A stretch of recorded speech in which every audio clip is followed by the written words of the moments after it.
Okay, kita kembali lagi untuk video senarai.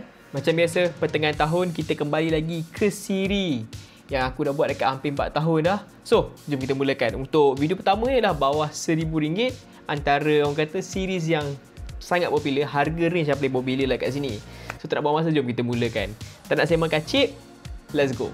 Okay, untuk telefon yang pertama ni, telefon yang paling awal lah, yang paling baru bawah RM1,000 yang bagi aku agak menarik juga, iaitu Realme 14T 5G dengan starting price RM899 sahaja. Apa yang buatkan dia worth it adalah dia datang dengan screen AMOLED dengan 120Hz refresh rate.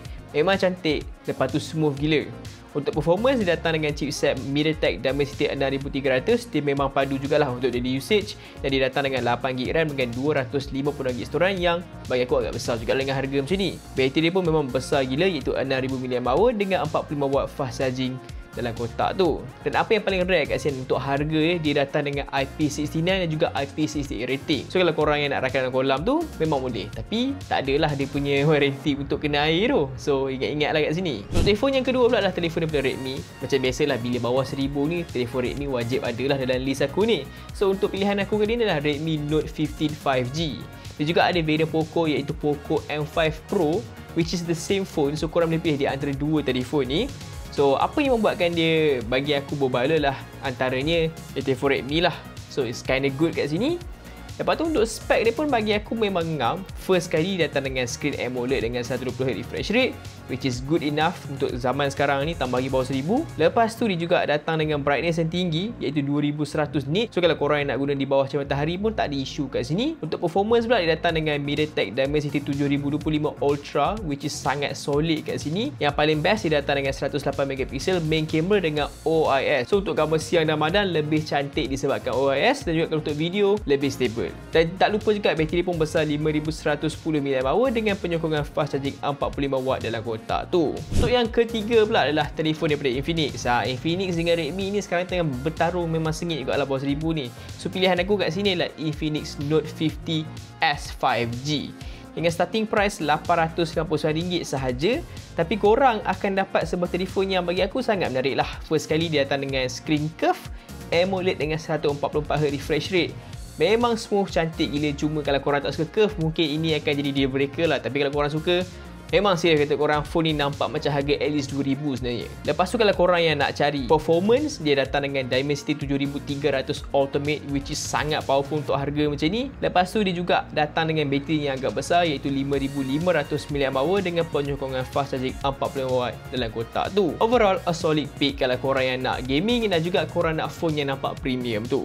Untuk yang keempat adalah Vivo Y39 5G. Ok, aku tahu spek dia tak menarik sangat, tapi bateri dia paling besar dalam list ni, iaitu 6500 mAh. Solid gila kat sini kalau korang yang orang kata nak buat macam Grab, nak tahan sehari je kan.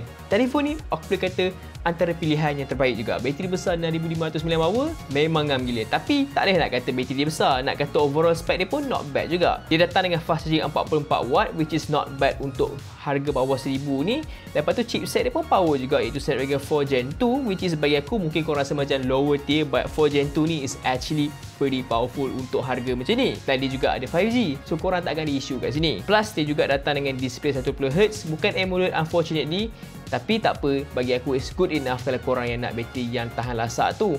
Plus dia juga ada jaminan tahan lasak, iaitu drop resistant armor.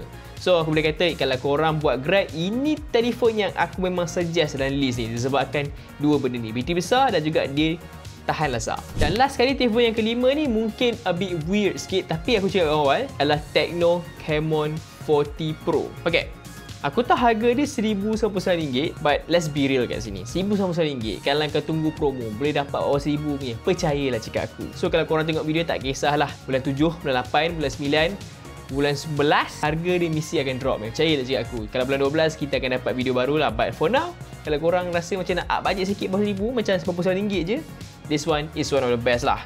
Dari segi spek, korang akan dapat telefon dengan 108MP dengan OIS. Lepas tu selfie 32MP dan performance dia memangkau dengan Dimensity 8020, which is sangat-sangat power untuk dalam list ni bawah RM1,000. So lagi satu benda yang best, dia juga datang dengan fast charging 70W dalam kotak. So overall spec wise aku rasa this is like the best bawah 1000 kalau kau tanya aku, in my opinion. Walaupun harga dia atas 1000 sikit, but hey, give a man a slack bro. Harga dia kalau kau dapat promo lagi murah. Kalau kau dapat promo bawah 1000, this phone is the best one in the market right now. Tapi kalau tak, korang boleh pilih lagi 4 telefon dalam list ni lah. So pilihan yang mana satu kena dengan jiwa korang. Itu saja untuk video ni. Untuk video yang seterusnya pula, macam biasa bawah 1500 lah. So stay tuned for that video. So itu saja aku Imran. Assalamualaikum. Bye bye. See you next video.